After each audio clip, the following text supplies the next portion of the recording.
Guys welcome to Mera new blog. আজকে আমি fan ঠিক করতেছি। আমার দোকানের ফ্যানটা খারাপ হয়ে গেছে, ওই জন্য দেখতে পাচ্ছ আমি ফ্যানটা ঠিক করতেছি। মিস্ত্রি ফ্যান ম্যান খুলে দিয়েছে। মিস্ত্রিকে বললাম যে ফ্যানটা কি হয়েছে, মিস্ত্রি বলছে ফ্যানের বুশটা খারাপ হয়ে গেছে, 400 টাকা খরচা হবে। 400 টাকা খরচা হবে বলে আমার মাথা তো খারাপ হয়ে গেল। ভাবছি কি করবো। 100 টাকা আমার কাছে, 150 টাকা আছে শুধু।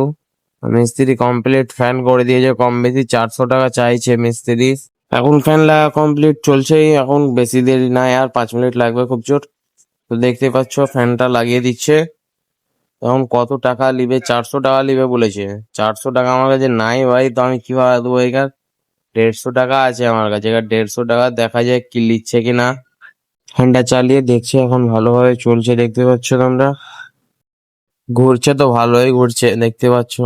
এই প্লাগেও লাগিয়ে দেখলো যে ঘুরছে ভালোই।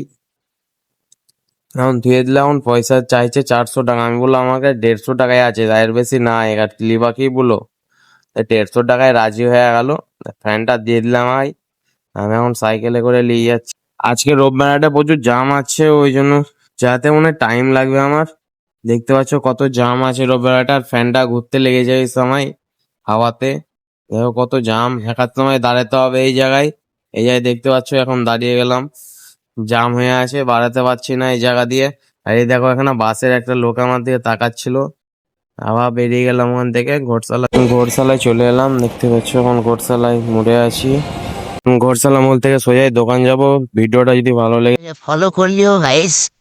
সাপোর্ট করিও। এখন দোকানে এসে ফ্যানটা লাগিয়ে দিলাম।